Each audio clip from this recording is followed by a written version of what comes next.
Hello and welcome to Chopped Greens. I am your very tired host, Philip Amerine, sitting next to my delusional host and friend, Luke Wright. Welcome to the show, Luke. Hey, everybody. Hi, Philip.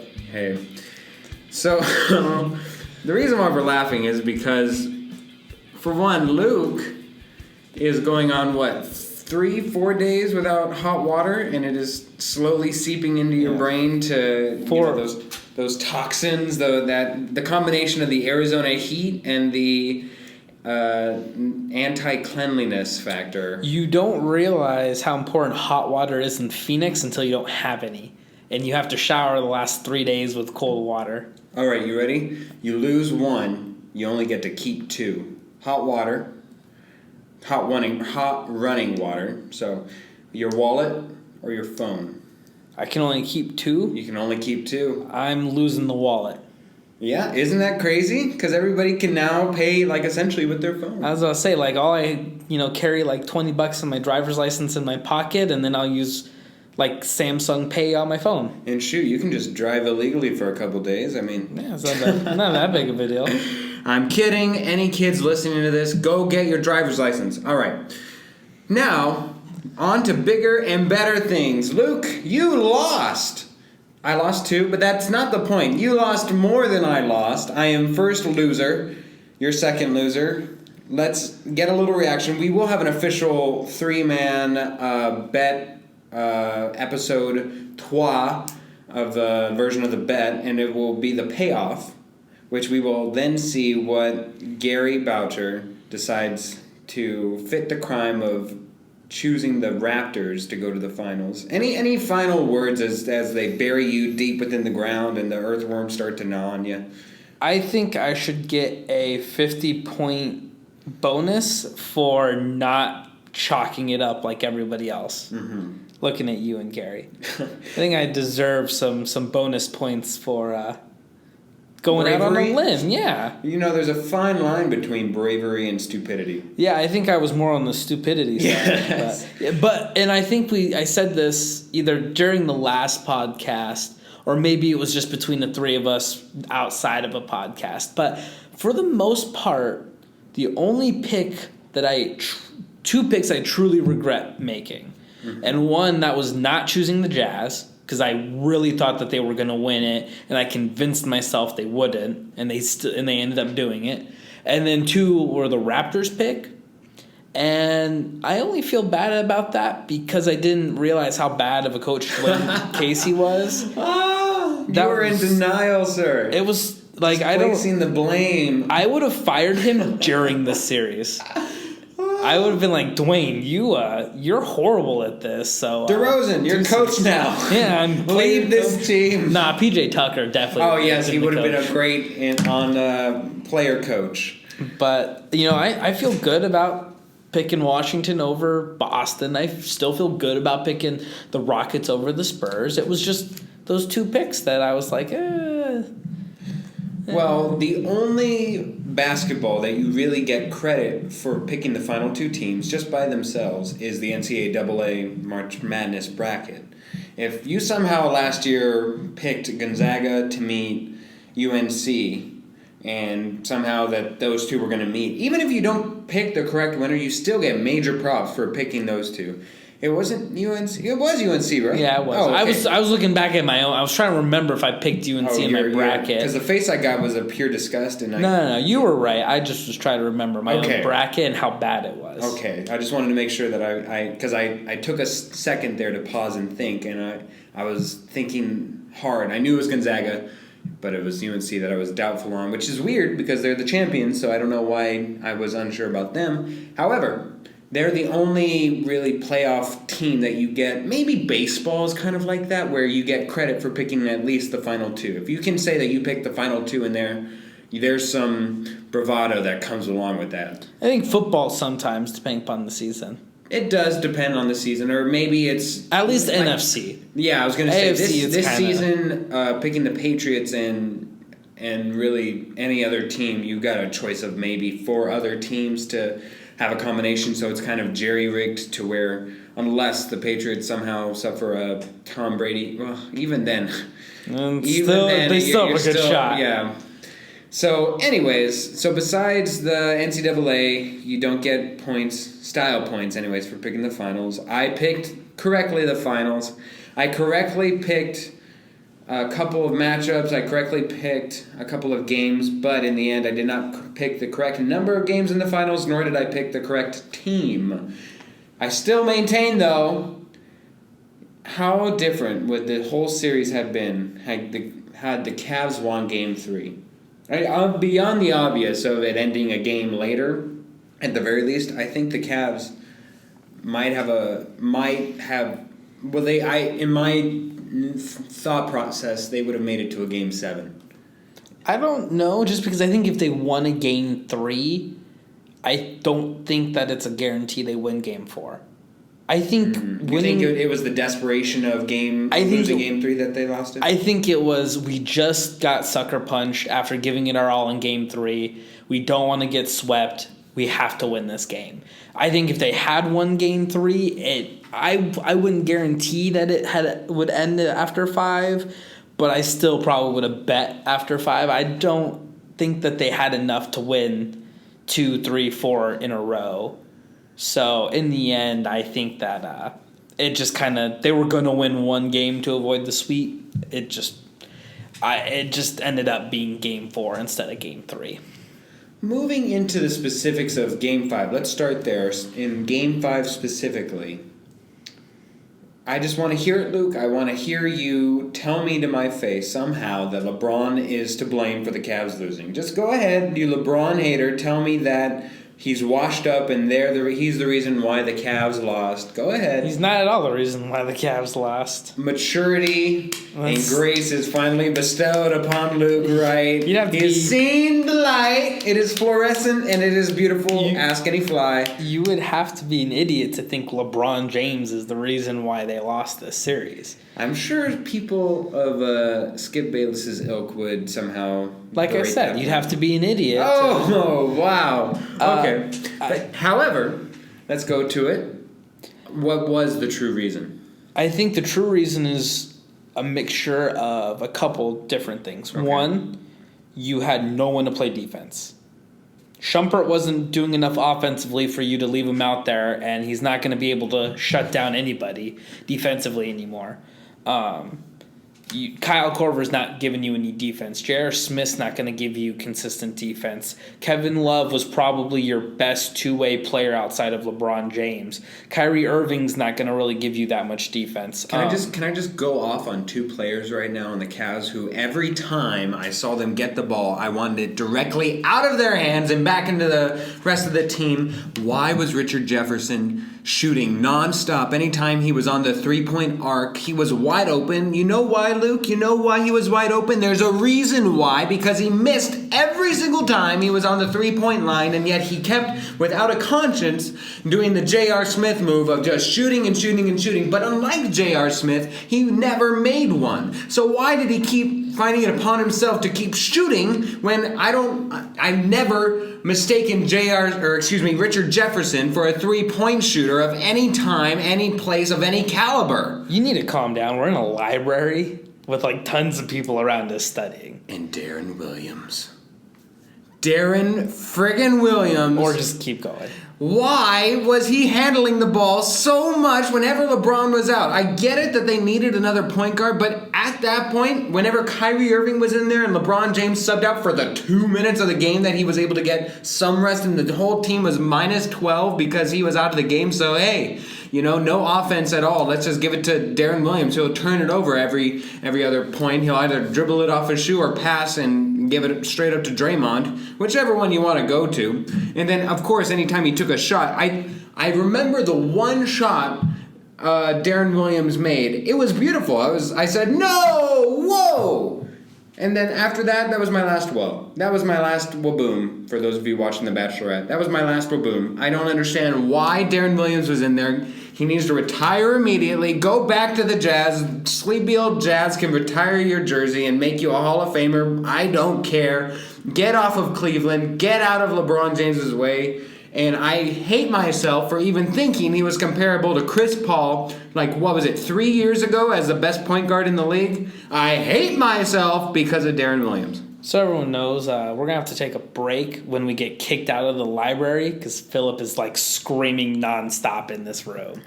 But we will have a nice commercial break right there. I mean, I think you saw them shooting so much because they had to shoot so much. That was literally what their entire offense is based off of was, hey, everyone's staying at the 3-point line, and as soon as you get an open shot, shoot it. Because that's what they did in Miami. That's what they did last year in Cleveland. I'm surprised I didn't see more Channing Frye because he is a little bit more of a reliable shooter. He did not participate that entire game. And really throughout the entire series, he was never substituted in as a center. He was more utilized as a power forward and just as a threat, really. It was just weird. I think you definitely saw what happens when you don't have a real coach. As Tyronn Lue? Yeah, I think you see that a lot. Eric Spoelstra, as much stuff as he's given, he very much was a good coach. You can see that because the Heat, while definitely not as good as they were with the super team, they're still good. They're in the competition to make the playoffs with literally nobody on that team anymore. He was able to make the adjustments as needed. When you saw David Blatt and Tyronn Lue in Cleveland, they don't really do much. It's mostly just LeBron. And LeBron's kind of biased as a coach because it's all about him and what he thinks is best for it. And he's not able to take an outside look because he's so focused on playing, he can't coach. He can't do both. There's a reason why player coaches aren't a thing anymore. Coaches who have been players have never really been a thing, i.e. Magic Johnson, Larry Bird. Now they're executives, and that's a Larry Bird won Coach of the Year. Yeah, but really, what did he do? Coach of the Year. That's so arbitrary. Phil Jackson, arguably the best coach ever, and maybe even Greg Popovich have only won one Coach of the Year award each. Each. I didn't want to. They've each won one, combining for two. What does that tell you? And then two of the last 4 Coach of the Years have been fired the year after they won. Doesn't mean much to me. I think it's very much hey, your team did a lot better than you thought they would. Here's an award. It's a team award for the coach in a weird way. But I think that Cleveland needs a real coach, and they need to trade some players away, looking at you, Kevin Love, no offense, and you need to basically rebuild that bench. And you need to rebuild that bench properly. Not Darren Williams or Richard Jefferson. Not loaded. Who even in the one game that they won were 0 for 3 from the 3-point line. Why were they shooting? Ooh. They only took 3 threes. That's not a lot. But that's the one that they won. I'm saying in games that you lose, if you're not even stroking it from 3-point range, go in, create some mismatches or something, or even set a freaking screen. But I do not want you touching the ball from the outside the arc if you're going to try and shoot. I think we both know Richard Jefferson's not driving in on anyone anymore. I know he's driving out because he's retiring. And Darren Williams, I think part of it is he never had the ball in his hands as much as he probably should have.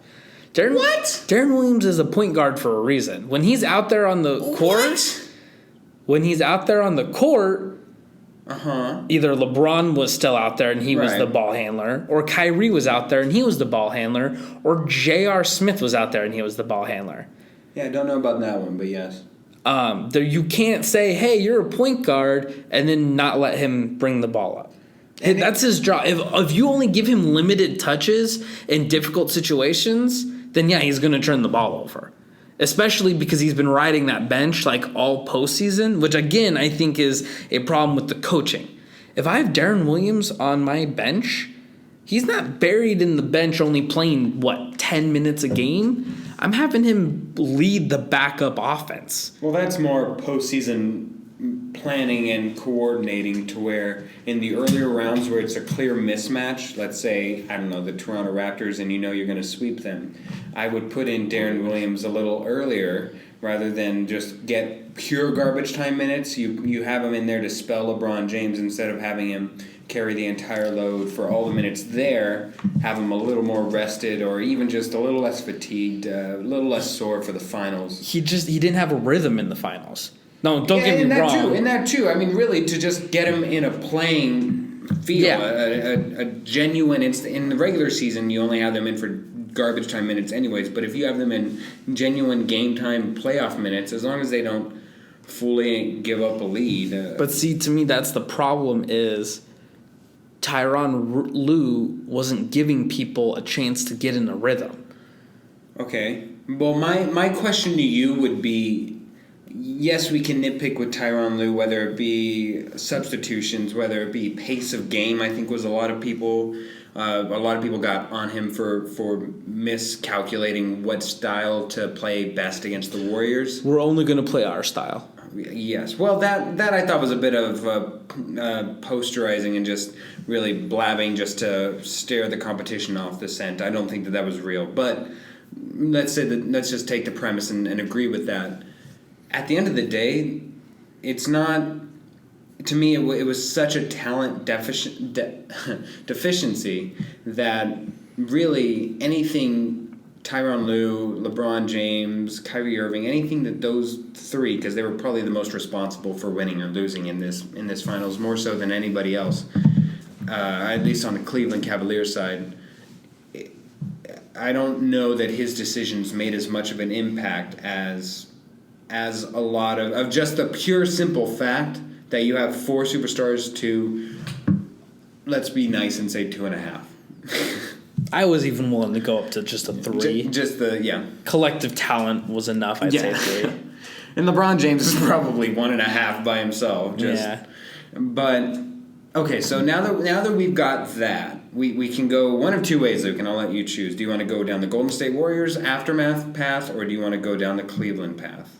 I want to go down Cleveland. Okay, let's go. Because there's a hot take alert coming right now. I've got one of myself. Hot take alert. Okay, I'll let you go first. Kyrie Irving is arguably one of the most overrated point guards in the entire league right now. This is fantastic. This is where I was going, but I don't know if you're going to commit the full way. Are you going?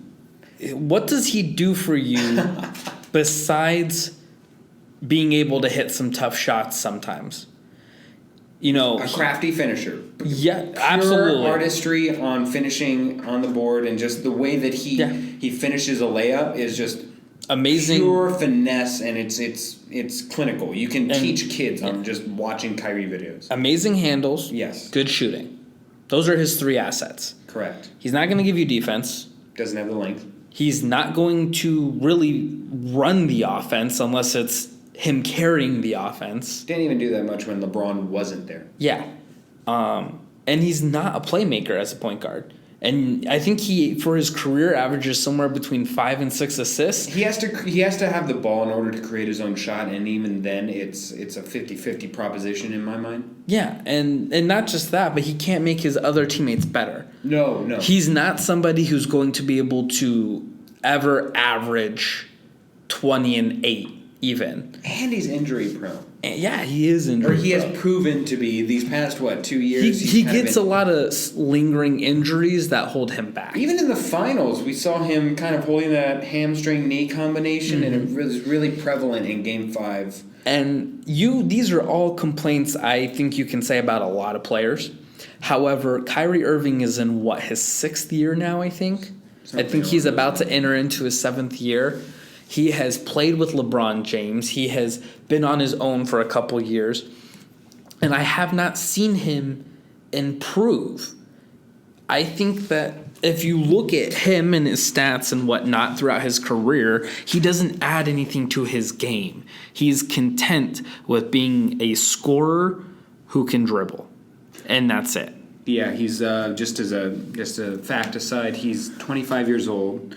And he was drafted in the 2011 draft. So he just finished his 6th year. Season, yeah. So I just think going forward, Cleveland needs to have a serious conversation with Kyrie and LeBron and be like, listen, Kyrie, you have yet to show us that you can carry this team. And if that's it, maybe you think about trading Kyrie. Maybe you trade him. All right, so there we go. There's where the rubber meets the road. Here's my hot take. Okay. If I were the Cavs, I would trade Kyrie Irving over Kevin Love. If I'm forced to trade one person on that roster that's of the big three, I would trade Kyrie Irving over Kevin Love. The reason being is at least with Kevin Love, you have a three-point presence, and in the league, a more valuable commodity just by the lack of supply. It's the supply and demand aspect. What's in less supply is power forwards who can stretch the floor and legitimately be a big to get a rebounding presence, whether it be on offense or defense.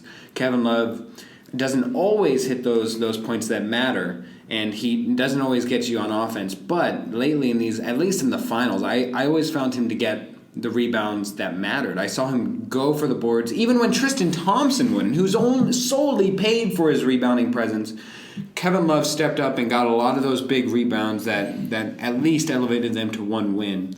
Kyrie Irving, if he's all he is an offensive presence, doesn't offer you any defense.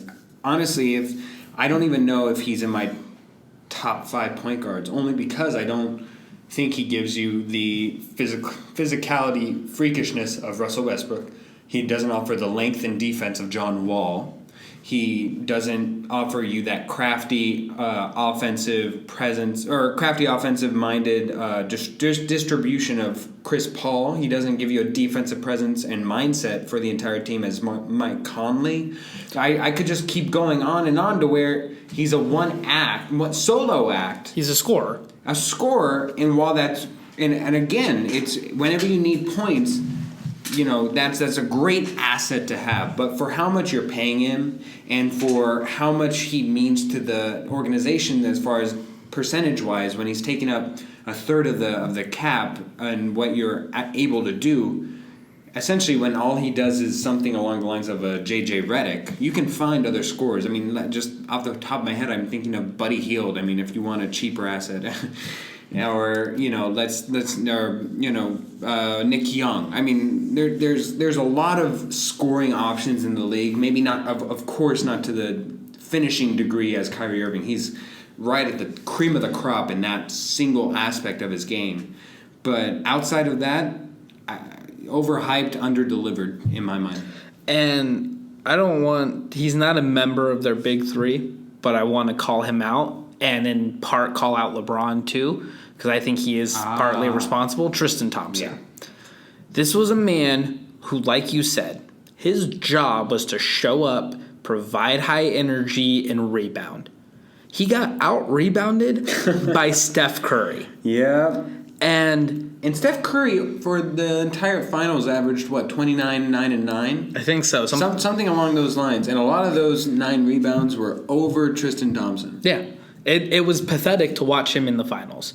And the only reason why he is still with Cleveland is because he demanded a max contract. Cleveland rightly said, you don't deserve one. And it was a stalemate until LeBron James was like, well, just pay him the money. Well, LeBron James's sports agency, which represents him, also represents Tristan Thompson. No, I understand that. But still, you need to understand this is about helping your team. Oh, and I agree. And this is my problem with how the Cavaliers have been handling their finances lately. And this kind of goes back to, I don't want to get into that much of a conversation again, but this goes into why super teams can't last that long, is because the Cavs reportedly had lost $40 million the year they won a championship. The year that when you win championships, you're supposed to see a huge influx of cash. They lost $40 million according to their bookkeepers. And is that in hard revenue though? That's why I want to preface it as saying I don't know for sure if they really did just flat out lose $40 million. I don't know if it's a combination of, they purposely were trying not to take this into account so that it made it look worse. But the fact that they were, for whatever reason, had some argument that could be used to say that they lost $40 million, I think that very much goes to show that Cleveland cannot sustain this kind of spending spree.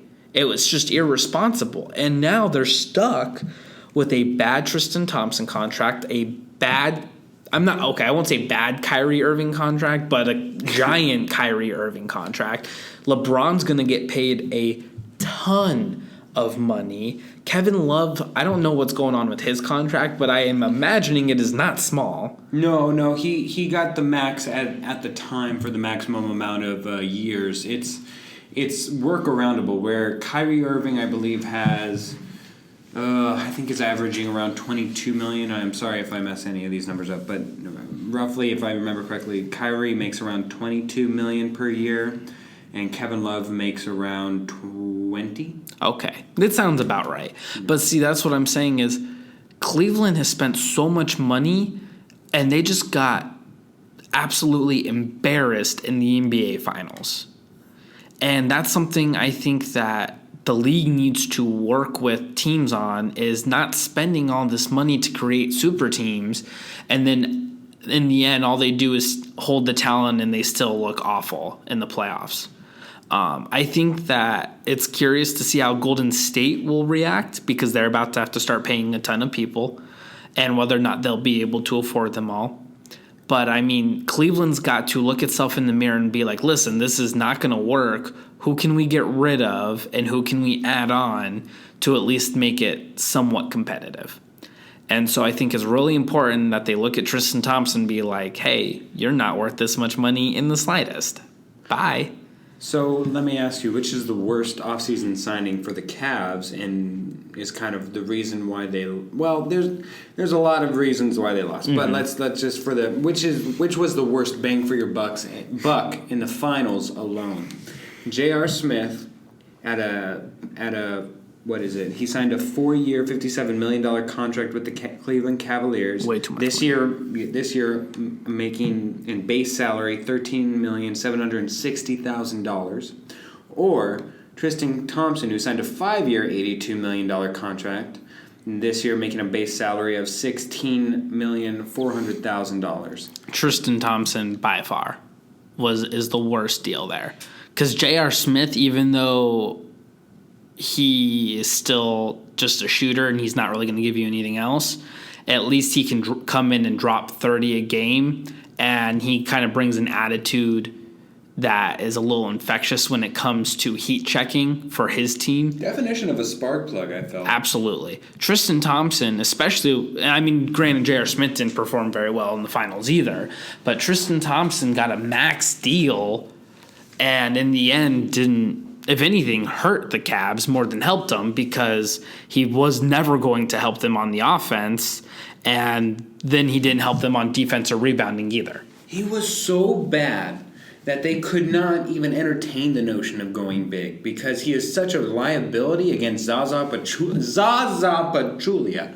He was such a liability against him that they couldn't even entertain the idea of going big, which was a huge deficit for them to overcome, which I'm sure was... If everybody was saying it, they must have thought it too. That's kind of my thought on it. If everybody thought that they should go big, and that's the only way that you're really going to have a shot against these Warriors, and they weren't able to do that solely because of Tristan Thompson, I'd imagine, then how on earth can you legitimize yourself and your worth of $16 million, moving next year, going up $1 million, $17 million, following, is it up another $1 million, $18 million? That's just ridiculous. I know that you're a number 5 overall pick and you're dating Khloe Kardashian, and, let's give some merit to the Kardashian curse. Hail, fellow well met. Enjoy the Kardashian lifestyle, but living in Cleveland, you just lost a lot. You just lost a bunch of money by performing as low and as small as you did. If Cleveland lost $40 million last year after winning a title, how much money did they lose this year? They lost at least, 3 times that? Because even last year, though they swept for most of the playoffs, they did take the Toronto Raptors to 6 games. So that's one more game than they did this year getting to the finals. So that's 1. And that's an added home game, especially as a number 1 seed. And now moving on to the finals, they only got They only got 2 home games as opposed to last year getting 3. So there's another. So there are at least 2 home games, one being a finals appearance where court seats to the finals, the difference between the finals and even just the regular Eastern Conference finals, it's ridiculous. It's ridiculous. Courtside seats to the Game 2 of the Golden State Warriors was around $45,000. $45,000. It's just a joke how expensive those seats are. Then again, Golden State is in San Francisco, which is incredibly high cost of living, but still. But still, I can't imagine from going to Cleveland that as low of an expectation as you might expect with Cleveland, they're still going to get a boost from just the moment and the must-see, must-attend event that is the NBA Finals. I just think in general, Cleveland is in a very bad spot. And yes, they have LeBron James, and yes, they don't need to worry about how good they'll do next year, but they are not set up in a position for sustained success. They're set up for a position of, hey, we're going to do really good until we get to the finals for as long as LeBron is there. But as soon as LeBron leaves, they will not be able to have any success whatsoever. They will go back to being exactly how they were when he left the first time, and they will instantly become the worst team in the league by far. We'll see when that bridge is crossed, and we'll entertain the notion, and we'll talk about how the Cleveland Cavaliers move on from this and where they go from here. Just a quick word on the Warriors, because really not much needs to be said. Congratulations that they were the winners. We all projected it to be so, and it took exactly the amount. I mean, if you take a poll of everybody and ask, hey, who do you think is going to win and how many games? Warriors were projected to win in 5 games for most people. You ask anybody, it just was a self-fulfilling prophecy. Yeah. So congratulations to them. Any instant thoughts before we leave? No. They're set up to do the exact same thing for at least one more year. And then depending upon how free agency goes after that, they might be able to still be up in those upper echelons for another couple years. But any surprises for you from the Warriors this entire season, or not entire season, but entire postseason? For me, the one that I can think of was Steve Kerr's back injury and how that kind of will affect them moving forward. While I think that they could easily overcome an absence of a coach in the here and now, it's kind of that idea of if I were to be plugged in and run, let's say, a DQ, right, a Dairy Queen. For the first month, I'm sure nothing would really change. I could run a DQ for a month, but you give it 3 years, that's going to start to show and really have a negative presence and less structured idea of what should be going on and what's going to happen. So the further away we move, and following that possibility of Steve Kerr maybe leaving just due to injuries that pushed Phil Jackson away from coaching as well, that could be a real offseason storyline of where do the Warriors go coaching-wise, and does that hurt them and their philosophy and their team makeup? I think he stays. I mean, he made it back to the finals. In the last game, maybe 2, he was there coaching. Oh yeah, no, he made it for the last 3 games. Was it the last 3? Okay. I think they keep him. I think this really was just a huge. I think they said it happened like 1 out of. Well, I didn't think that they were going to fire him. You said that you think that they'll keep him. I don't think that they're going to fire him. I'm just saying, what if he retires for? Oh, what if he decides? Yeah, no. I don't think he will. I think this was such a fluke thing, and he got over it, and I think that he's going to stay and he's going to coach for a while.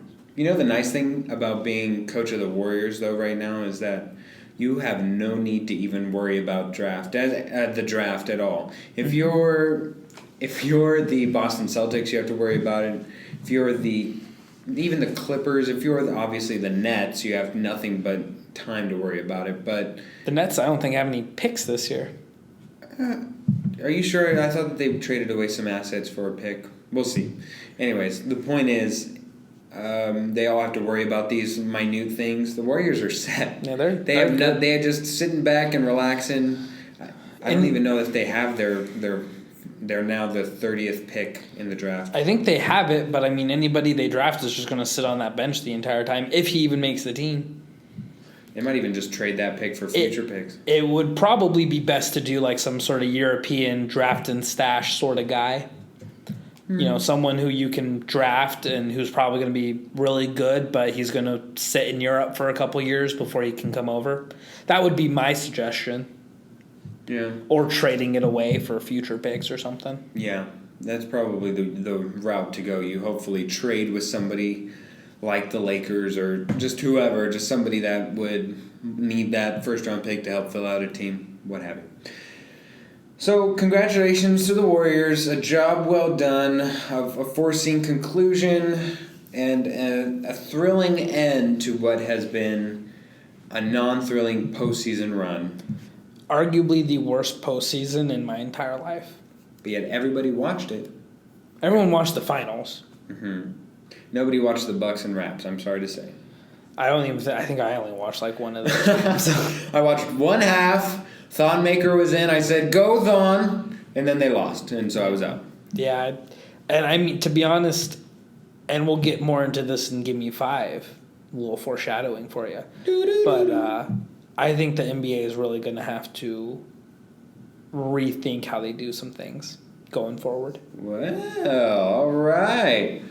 There's a little Give Me 5 foreshadowing. But you know what? Right now we're going to take a little break and give it off to our commercial.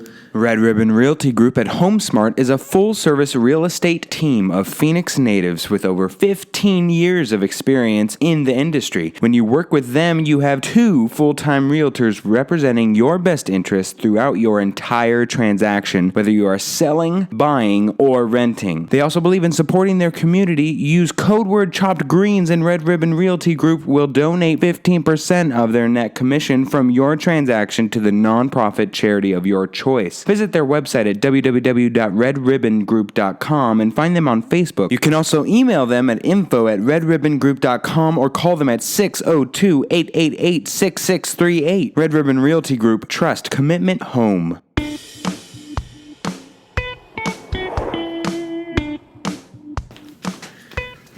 I'm very impressed as I ask Luke Wright if he's ready, and the preceding routine of cracking every single inch of his body following was both a courageous mix of disgusting yet utter fascination.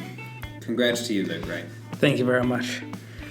That means that this is Give Me 5, Luke, the part of the show where I've got 5 questions for you, you've got 5 questions for me. We don't know what they are, but we will answer them honestly. Would you like to go first today, Luke? Yes. Oh, fantastic. I think I will go first. All right, you're up. So, as we have just got done talking about, the NBA is filled with super teams. There it is. Most notably, Golden State Warriors and Cleveland Cavaliers. Adam Silver, the NBA commissioner, has had... Mr. Beaker. Oh my God, you're right. I've never actually thought of him as Mr. Beaker, but he does look there exactly you go. like Now him. you will never see him the same. I will not. But he recently, during one of the NBA Finals games, was on the halftime report talking to Michelle Beadle.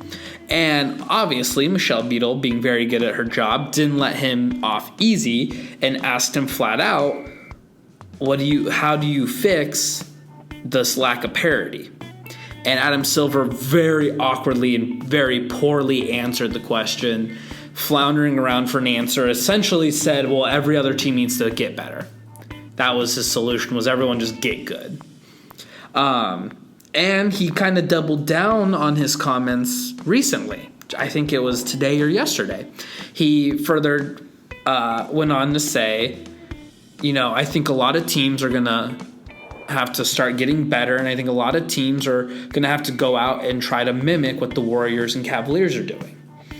So my question to you, Philip, if the NBA didn't have 1 or 2 super teams, but instead had 4 or 5 super teams, would that help the NBA or make it better or make it worse? I'm going to go with the unpopular opinion here. I'm going to say it makes it worse, and I'll tell you why.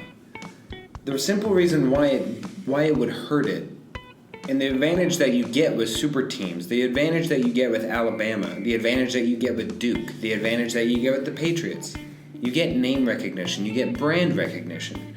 You either get a villain that you hate, a winner that you love, you get a character, you get an identity, and you get to put a face to either the top dog or the underdog. And it's that simple telling of the story of David versus Goliath that people tune in to watch. Why do we watch sports? I don't know about you, but I'd like to think that everybody watches for the theater of it all. It's as live television show, reality TV show that you can watch. It's parody and television drama played out in real life with real life consequences, along with a meritocracy that cannot be beat. Doesn't matter for most places and most venues and most sports. It doesn't matter if you're black, white, purple, green, yellow, red, whatever. If you can play, if you can sack the quarterback, if you can get the puck into the goal, if you can kick a soccer ball, if you can wrestle a guy to the ground, it doesn't matter. If you are that good at something, you can play, and it's because of that. If you can get two major super teams, two major Goliaths, two Mike Tyson and Muhammad Ali fighting up and squaring each other face in the face, you've got a really well branded super team that you can really sell. And what's below that is the bubbling below the surface, is that idea of really local identity of, well, there are Spurs and that they can take them down if only they had the chance and if only blah blah blah blah blah. But you get really a defense mechanism in realizing, hey, we got cheated out of years. Why did Knicks fans love it? They love misery. They love having that self-awareness of being, we're the losers. What are the Cubs now? They're winners. They're no longer the lovable losers. Sports is better when you only have two winners. That's what I say. What if they did something like soccer, and if you don't do well enough in one season, you get kicked out? I think that there's a lot of fun ways to entertain that notion. I think the more you try to fight parody, the more it's destined to happen, whereas I'm more of a free market kind of guy. And the exact reason why all this parody happened in the first place is the same reason why you can't get out of it, seemingly. I've always felt along the lines that one or two alterations could refix this if you just lay off more, such as the trading salary cap space for exact salary cap space. If you had a more football idea of just being able to trade a player regardless, and being able to trade another one, being able to trade a player for a pick or a pick for a player or what have you, and have no cap casualties unless if you had maybe a timeline to get underneath the cap, then you would be able to see more player movement, more pick movement, being able to get in and out of bad and good teams faster and more efficiently. It would really help move along the league and not being stuck in the doldrums or being really good for a long time. That's kind of my solution. So I'm up for and open for suggestions. Just let's kind of lay off. Luke, the fight of the millennia is on. Floyd Money Mayweather will face notorious Conor McGregor in a boxing match on August 26th later this year. I must ask you, Luke, will you watch the match? And why will the fight generate millions upon millions of dollars if most boxing pundits agree it will be a landfall victory for Mayweather? I won't pay to watch the fight, but I might go to a sports bar. Or they do say it'll be a mix of the highest. It will make the most money out of any fight ever, and it will be the most illegally streamed fight ever. I'm not surprised by that. I might, chip in with multiple friends and buy it or something. But in the end, I think it's going to attract so many eyeballs because people want Mayweather to lose because I think 90% of the population hates Mayweather. And then also people are just drawn to Conor McGregor. He's one of the few people in the UFC who's able to fight while also be able to talk trash well. And so I think when you see two huge personalities like these clash, you just are hoping, like you kind of were talking about with the NBA, you just kind of hope that David can win against Goliath this time, and you just want to hear David talk so much trash against Goliath for the next 2.5 months. Oh, I'd argue that 80% of the viewing audience will be watching to see Floyd Mayweather lose. Yeah, exactly. Just specifically for that reason, not even to watch him win. Nobody wants him to win. No. His money team and people who enjoy his persona will enjoy watching that. Yeah. Even if he does win, it'll incur history. But it's still that idea of you love to watch him fight just to hope to see him lose. That he loses. All right. But yeah, so I might watch it, but probably not. Probably watch the highlights. Okay. So, going forward with our idea of making the NBA great again, I have a question for you. All right. Adam Silver, going back to our lovable Mr. Beaker commissioner, was also asked about the age limit. For those of you who don't know, in the NBA, you have to be 1 year removed from high school in order to be eligible for the NBA draft. You do not have to go to college. You can go and play overseas or something like that. Go play in China. Yeah, China. You can go play in Mexico before we build the wall. You can really play anywhere. Or you can just go to college for a year and then get drafted that way, like you see a lot of one-and-done players in Kentucky do. Mm-hmm. Adam Silver has long maintained the stance of he wants to push that age up to 20, and the Players Union wants to drop it down to 18. It's currently at 19. Now, Adam Silver is starting to admit publicly that he's willing to lighten up to the idea of possibly dropping it down. But I know a lot of fans want to see it go up, and some fans are even saying, hey, let's do what the MLB system does. Either they can go straight out of high school or they have to play 3 years before they're eligible. I like all of those. I think baseball does a lot of great things in terms of developing players. And something else that can help the NBA is developing their players. If you were the NBA commissioner, would you adapt the policies that the MLB does in terms of player development? Most notably, the NBA draft, making it like the MLB draft. And secondly, would you implement a more substantial development league? So instead of just the D League, do something more similar to baseball where you have like 2 or 3 leagues. You gotta work your way up. Which also, we're going to have to slowly transition ourselves to call the G League. I believe Gatorade is going to sponsor the D League. Now it's becoming the G League. Yes, the Gatorade League. I've always thought that something in lack of perfection does not mean that you should stand still in negativity. So just because baseball is not perfect or not perfect for everybody does not mean that we should not still pursue to get better in baby steps or what have you. So while I may have a different proposition for how to fix the college rules, I do think moving towards a more baseball system would certainly provide a lot of answers to what a lot of people complain about. It would fix the idea of not being paid. It would fix the idea of keeping kids in college for as long as they theoretically want to.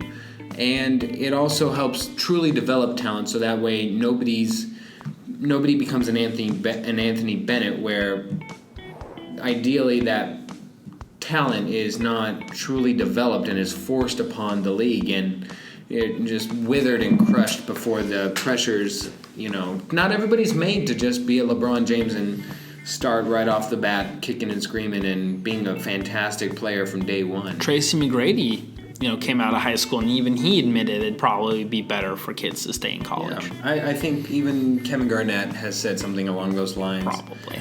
Yeah, that sounds like a Kevin Garnett thing. So I would say that I'd be willing and open to changing the rule because what we have right now is not working.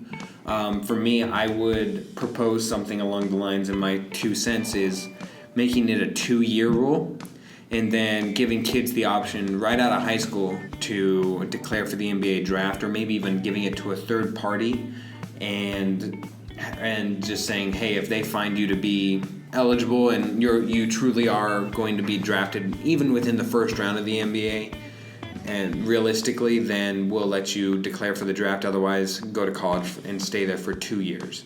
It would force kids to be in the system for a genuine amount of time and actually have to go to school as opposed to just faking it until they make it. So that would be my idea. Just a quick aside before we move on. Do you think that would hurt college basketball? Because college baseball, yeah, or doing something similar to what baseball does. And you might, especially if you see a lot of kids not go to college at all and just go straight to the NBA or a G League affiliate or something like that. You might start to see it more like college baseball, where it still has a big following, but not nearly as big as it currently is, if a lot of those top talents can just bypass college altogether. Oh, really? What is college basketball anymore? It's really just delved down to 1 month, and it's already fledgling anyways. I say, at the very least, embrace that. Maybe, hopefully, one day you become college football to where not all your stars make it in the NFL, but you still can use them in their name recognition for 3 years and gain a brand unto themselves. So if a kid goes to college for 3-4 years, even though he may not be great at all in the NBA, you still have a well-known commodity within whatever they do. If they're climbing up the boards in assist numbers or points or what have you, at least that they'll become a well-known brand, and you start to get those Boise State quarterbacks or Boise State, talents where they're racking up a lot of numbers, and you're like, you know what, I've heard about that Boise kid. Is he any good? And then you kind of see Kellen Clemens work and not work in the NFL, and so just I think that's kind of what you have to hope for, and at least maintain something of a known brand. Keep it in college. All right. As things tend to do, Luke, there is a changing of the guard. Next season on Broadway, there will be a couple of fresh-faced musicals. There will be SpongeBob, Frozen, and Escape to Margaritaville. The last one is probably a fair response to the first two.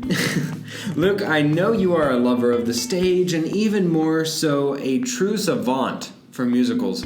I say with a bit of sarcasm. If I tasked you to make one movie or television series a musical that was not already so, which show or movie would you pick? See, to me, this is a tough one because I feel like musicals are some of the hardest types of plays to do, just because you have to be good at acting and you have to be good at singing.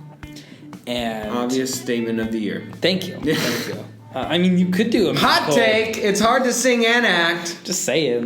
Maybe you're terrible at both. And especially because a lot of the musicals I do started as musicals. Sweeney Todd. Really, I think personally all Disney movies are musicals to me. I think I would... Hakuna Matata. Exactly.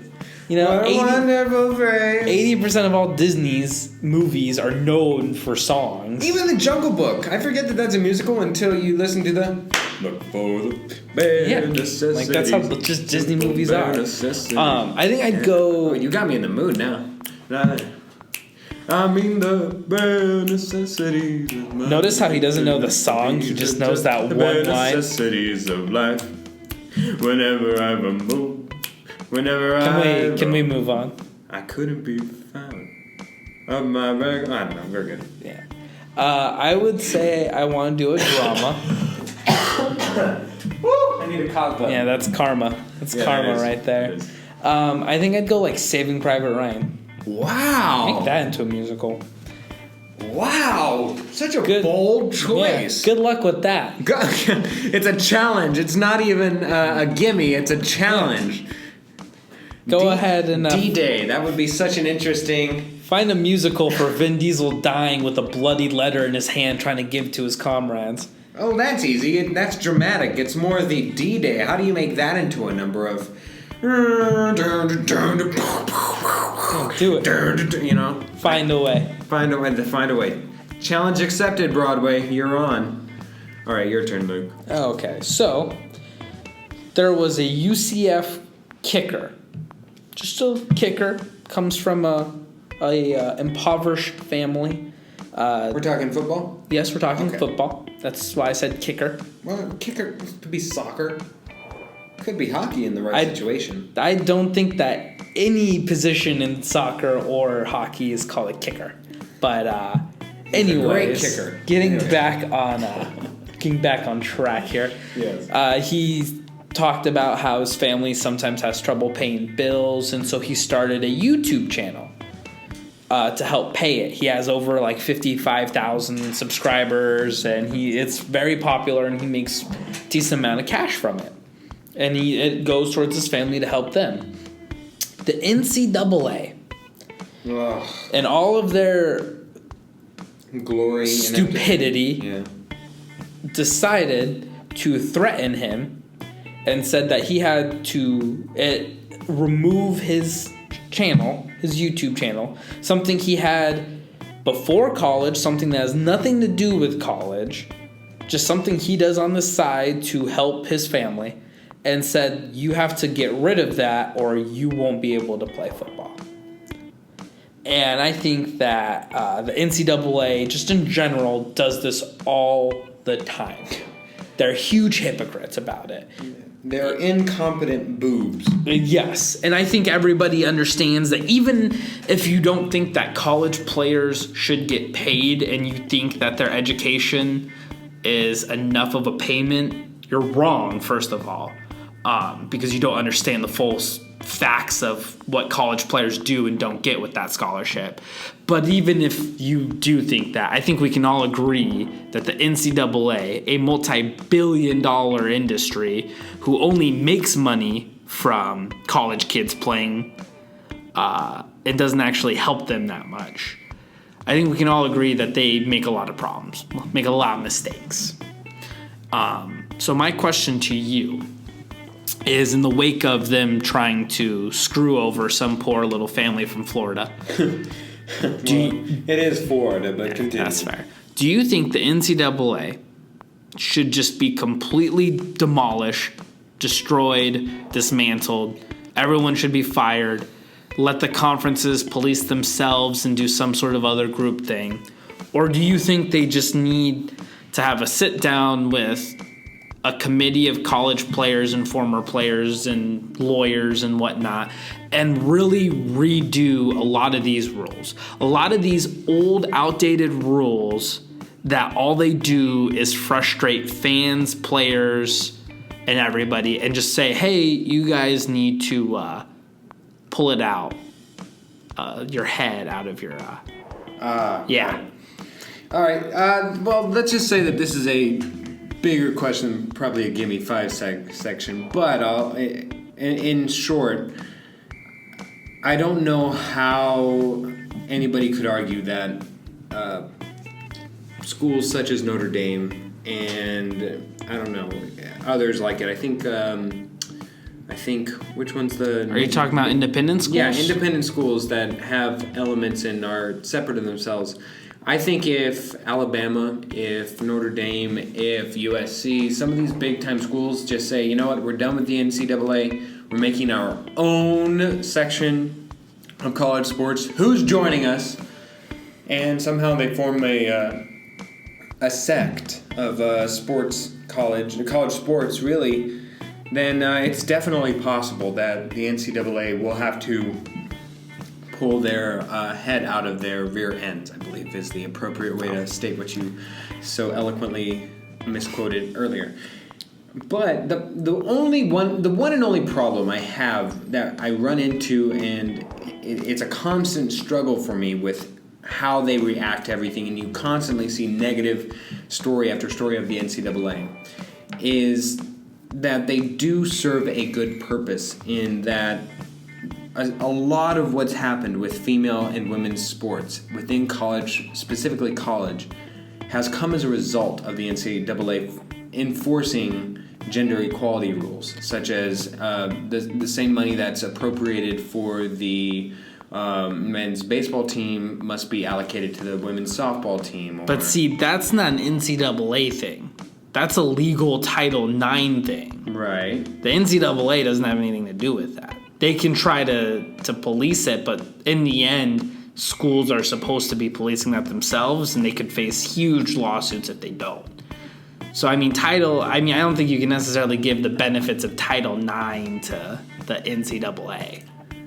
But I would say that they, in large part, do offer they demand a respect to the lesser sports, because even though they make a lot of money, yes, on football and basketball, specifically in March, in theory, a lot of that money does go back to the lesser sports of college, such as just revenue-wise, lacrosse, and a lot of those and I don't even know, swimming and what have you. A lot of the lesser sports that on paper are a loss financially, they're just for college a loss, but they're just there as opportunities for college athletes. So, in short, I would say they need to sit down and have a meeting and talk out some of these things and realize that a lot of what they're doing is being screwed around with anyway. So just, instead of outlawing books and outlawing alcohol and outlawing weed and everything, just realize that it's going on and that it's going to keep going on. So might as well just kind of police it, but don't outlaw it. That would be my idea. Took a real weird turn, huh? Talk about feeding a family in Florida, and you start talking about weed and alcohol here. And books. That's a fun Saturday night. Drinking, smoking, and reading about The Great Gatsby. There you go. One of my favorite books in high school. There you go. Shout out to Mr. Stevenson. There you go. Your turn, Luke. Or no, it's my turn, isn't it? Yes. It's your turn. Okay, Luke, 3 days after losing to the Golden State Warriors, LeBron James was back at it, working out in the gym. Gotta love that guy. Not that surprising. But what was surprising was LeBron's second most scrutinized aspect of his persona, the first, of course, being his win-loss record in the finals. His receding hairline was gone. In fact, it was all gone. He shaved his head. I say good for him. Be comfortable in your own skin. But I ask you, Luke, are you worried about balding? And if you indeed had a receding hairline, would you fight it or submit to old age? I'm not worried about balding. Okay. Got a nice head of hair right now. Strong. But I mean, my grandfather has a receding hairline. Uh-oh. So that's the thing. One grandfather is balding, and the other, his hair game is still strong. Still strong. So really, to me. Okay, let's say the bad grandpa wins out, and you're starting to bald. Do you put a rug on it? Do you? I just probably shave it. Yeah, you go bald. I don't think you'd rock the Steve Harvey. Yeah. The Howie Mandel. There we go. I was gonna say Howie Stern. Howard Stern. Yeah, I know. Complete opposite. Complete opposite. Totally got all that hair. I would. Yeah, I think I'd just shave it all, go bald. I wouldn't really have. I kind of wouldn't be super happy, but I wouldn't try to fight it or wear a toupee or anything. I think that's more money than I want to spend. I'll just pay the $20 a month and just completely shave it off every month. There you go. There you go. What about you? Would you try to fight it? Would I try to fight? No, I would. I would probably. I don't know that I would fight it. I might just let it happen on its own. So I'd be the person with the welcome doormat to the rest of the hair. Where it just. It's all off to the side, but the top is balding. It's the cul-de-sac. Might let that happen, but I would not, do the comb over or the rug or any of that. I'm more of a natural guy. Why dye my hair if I'm going gray? Be gray. Yeah. Okay, so there have been a lot of reports that Josh Jackson might be going number 2 overall to the Los Angeles Lakers. Yeah. Supposedly, Lonzo Ball's conditioning wasn't great in his workout with the Lakers, and Josh Jackson canceled a workout with the Celtics. Why he even had one scheduled to begin with, I don't really know. But I will definitely I will give odds to anybody who thinks Josh Jackson's going number 1 overall. Well, that is my question: is how likely do you think it is that Lonzo Ball doesn't get picked second? On a scale of 1 to 100, with all this news that's coming out, and how likely is it that he's not? Yes, that he is not. Oh, I'll give it a 40% chance. You think there's a 40% chance that Lonzo, at the bare minimum, goes third? Yes. When we look back in time, and even as late ago as 2 years ago with the D'Angelo Russell draft, everybody thought that the center coming out of Duke, I'm losing his name, but he went to the 76ers. Okafor. Yes, Jahlil Okafor was a solid pick, number 1 overall, definitely going to be number 1. And when he wasn't picked number 1, I believe that was the Jaylen Brown draft. Number 1 was Joel Embiid. So Joel Embiid gets picked number 1. I want to say No, Joel Embiid. Oh was no, he not went number 1. third, Yes, didn't he? Yes, it was. It wasn't Jaylen Brown. He did not go first overall. Okay, so then it was somebody else. Was that the Andrew Wiggins draft? Anyways, the point is that he was theoretically supposed to be the solid number 1 overall pick of that year. He was not. He was Ben Simmons was number 1. There we go. Wow, there's a flashback for you. But anyways, Ben Simmons turns out to be the number 1 overall pick. Oh no! Wait, hold on. That doesn't. Why are you doing this to me right now? Oh my gosh! Karl Anthony Towns. Oh, there we go. Karl Anthony Towns for the third guess. The cat daddy. There we go. All right, Karl Anthony Towns is number 1. Number 2 turns out to be D'Angelo Russell, and Jahlil Okafor goes number 3. Yes. I think just simply because of that mold and how sometimes you never know if somebody truly believes that the Lakers will pick Josh Jackson at number 2, so they'll trade up to number 1 for the Celtics to solidify picking him number 1, even though he may not be the number 1 overall pick. Truly, in rating, they just want him that bad. There's always a chance. I'll give it 40%, but do I believe more than certainty that Lonzo Ball and Markelle Fultz will be the first 2 picks? Yeah, I do. Probably. I was doing some trade rumors with a friend at FanRag, and we were like, what happens if Lonzo Ball falls to 4? Because my friend doesn't think that Lonzo would even get 3rd. If Lonzo doesn't get picked at 2 by the Lakers, he thinks he falls to 4th, and the Sixers still take, Tatum at 3rd. And so, at that point, Suns have to pick Ball. Do the trade Suns fall to 5? No, 4. Oh, okay, yeah. 76ers are 3, that's right. Yeah. I thought, okay. Suns have to take Ball, trade Bledsoe to LA for Blake, get that starting lineup of Ball, Booker, then put, Chris at the 3, Blake at 4, Dragan Bender at 5. I ran into Marquise Chris the other day. Petco. PetSmart. Did you take a picture with him? No, you don't want to be that guy. Yeah, he was with the puppy, and I don't really feel comfortable going up to athletes, but I just look up and up and up, and I'm like, wow, you look familiar. But yeah, that's the 76ers by all means could. Well, they're different. They're not. They're no longer under that same ownership. They may go to a solid. They now don't need prospect. Another point guard, or they don't need another guard. They need a scorer. They need a Jason Tatum. But I wonder if they would feel comfortable enough giving up that high of a value for Jason Tatum. Would be my question. The problem is that they have a lot of distributors on that team outside of Joel Embiid. Ben Simmons is a point forward. Yeah, they don't need another. They don't need a Ball. All right. Anyways, moving on. Luke, I've been listening to a fellow podcast. Shout out to How Stuff Works podcast. And they gave a bit of a brief explanation on the topic of extinction and how, on average, every species or life form is set to last only 10 million years before events separate or set into motion by said species leads to their extinction. So it's either a chain of events happen because of your existence, or just something out of your control happens that makes you, as an entire species, die out. Oh, so kind of like how super teams can't last for more than 5 years. 10 million years, 5 years. I think I'll give the 5 years a better chance. Same concept.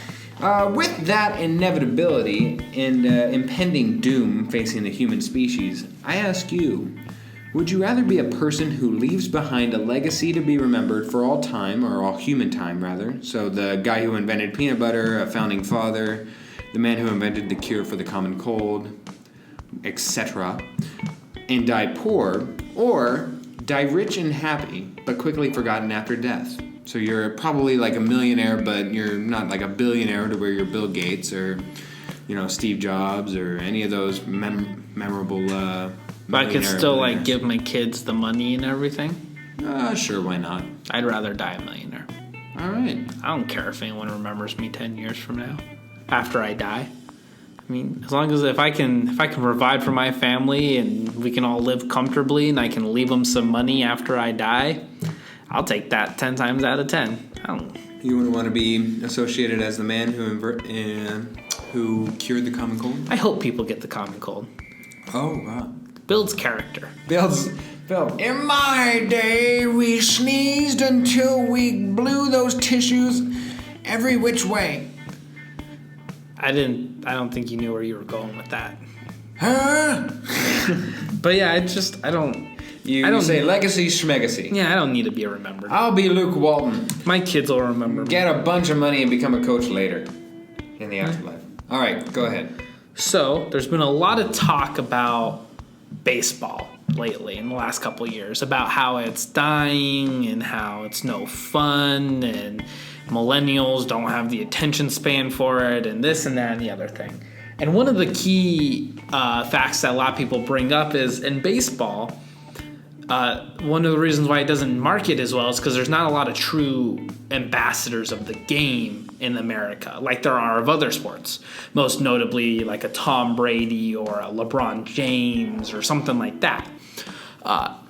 If you had to choose with this new coming of age of these new superstars in baseball, whether it be Mike Trout in LA or Bryce Harper in Washington or Machado or really any of these young guys coming up, who would you choose to be the face of baseball?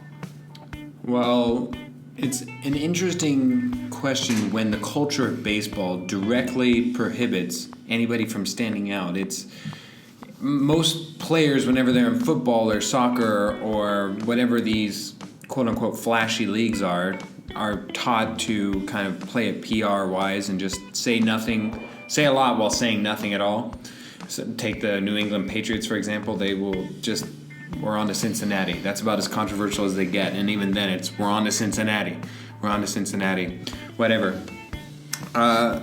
So it is, as much as you can adore and love Mike Trout, the player, the person is boring. He bores me to sleep. So it wouldn't be Mike Trout. I absolutely wish Yasiel Puig was better than he turned out to be. I wish that he was all the hype that he was in his first couple outings. You don't think he has a chance to get... To revert? Maybe not to, when he first got called up, but at least good enough to be a star. I just don't see it in him. I think pitchers now know how to pitch to him, and without those home runs, that's a lot of what he was. Did you see what he did in Cleveland? We're moving on to Cincinnati.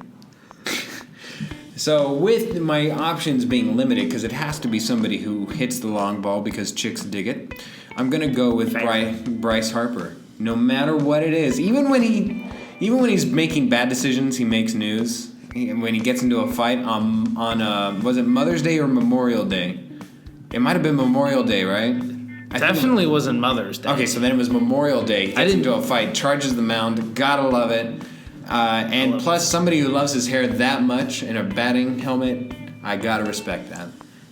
I completely agree with you. That would have been my number one pick, is I think if you want to appeal to this younger generation, you need somebody... Bring on the bat flip! To be honest, I would have gone Jose Bautista if he wasn't so old and washed up this year.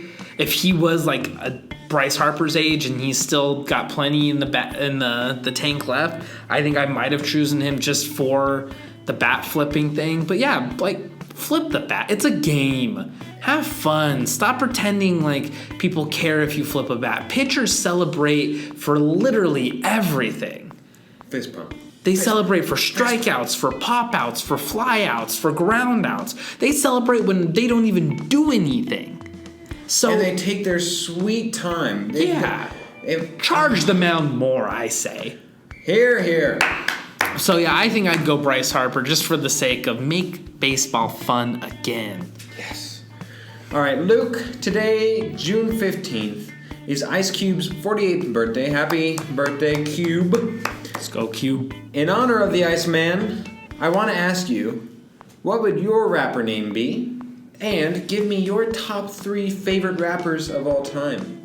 I'm going to start off with the top 3. Okay. 1 is Eminem. Number one overall? Number 1 overall. All right, just make by it far and away. There's like a huge gap. Eminem.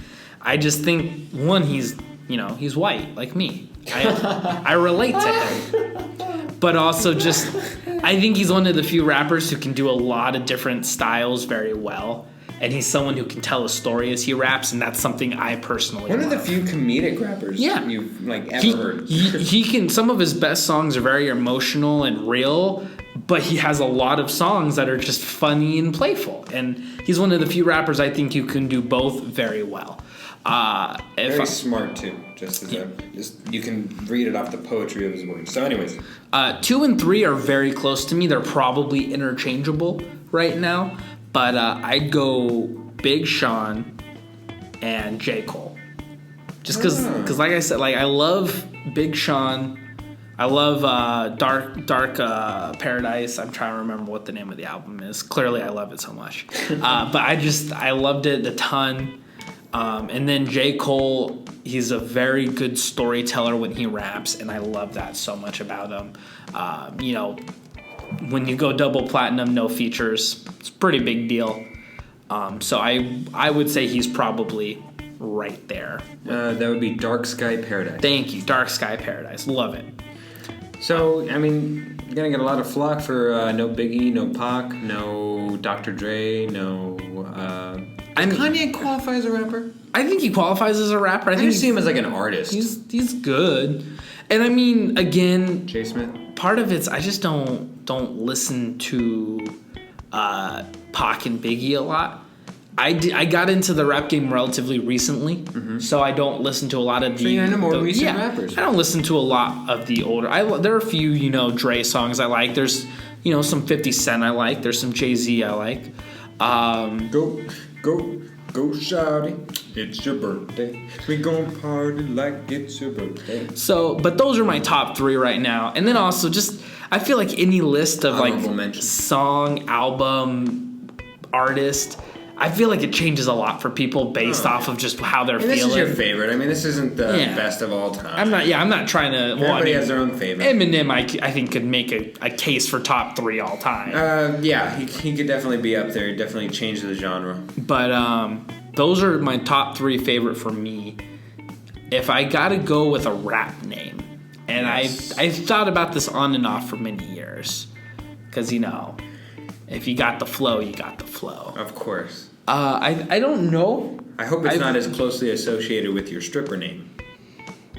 My stripper name? Yeah, everybody's got both. You got your rapper I don't name. know what my stripper name is. I haven't thought about a stripper name. Oh, of course. I'll let you live on that one, but okay. Okay. My rapper name, my MC name, it'd have to do something with my last name with being Wright. Mm-hmm. So I don't know, maybe like Wright Flows or... Righty Tighty? Probably not Righty Tighty. It sounds weird. But I definitely... That's like an 80s rapper's name, like Ice or Vanilla Ice, Yeah. I think I'd say Wright Flows. Right Flows. Okay. Right Flows. Right rhymes. Right in the feels. Right rhymes. That way you got some alliteration. Okay. Right rhymes. Okay. That's going to be my rapper name from now on. Okay. Well, that did not disappoint, and I'm glad that I asked you that. As always, there is really a hard time to segue in sports because we can't predict when these things are going to happen. So, until next time, Luke, I actually let's you're going on a little bit of a vacation. Yes, on Tuesday I am leaving the country.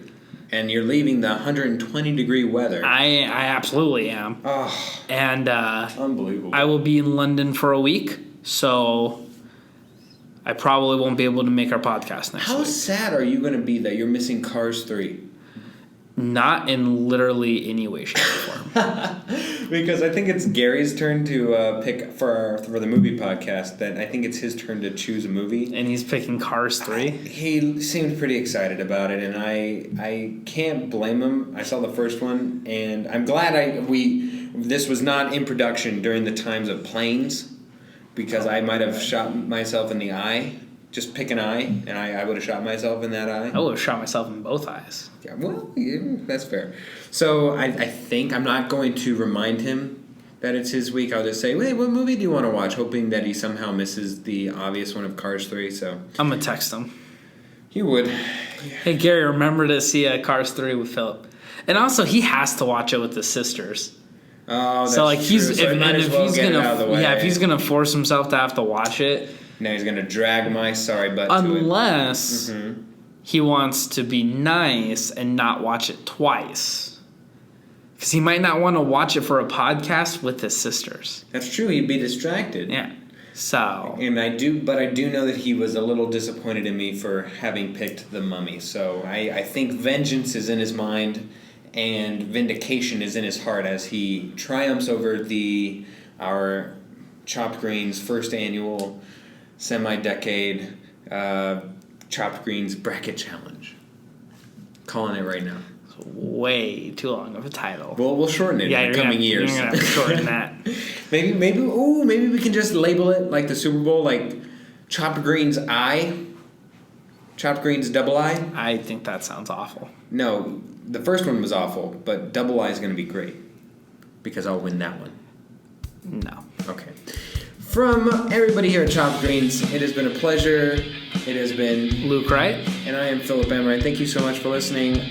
Catch us anytime on SoundCloud. Catch up with us on YouTube with all of our archived episodes there. And follow us on Facebook to keep getting those updates and any information on upcoming episodes. Thank you so much for listening.